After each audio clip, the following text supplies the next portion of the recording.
Hi everyone, this is Carlo Roque from MegaWorld Corporation, and in this video, I'm going to take you on a tour inside the actual 2-bedroom unit inside Florence Residences at McKinley.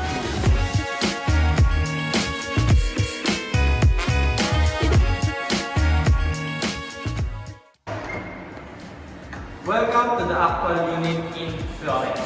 As you enter, you have video intercom connected directly to the main lobby, main room, and in this area, this is your living and dining area.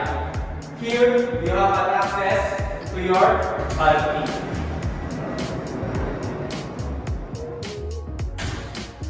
Good thing on this one, we have closed-type kitchen. We have 4-burner cooktop, oven, range hood, premium kitchen cabinets, full granite countertop, and Frankie kitchen sink and closet.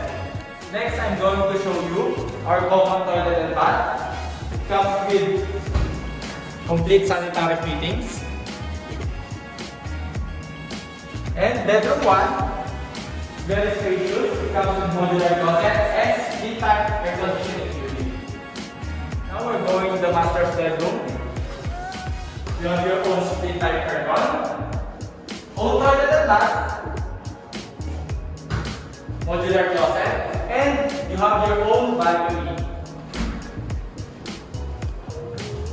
Good thing on this one, you can avail this unit for rent-to-own terms.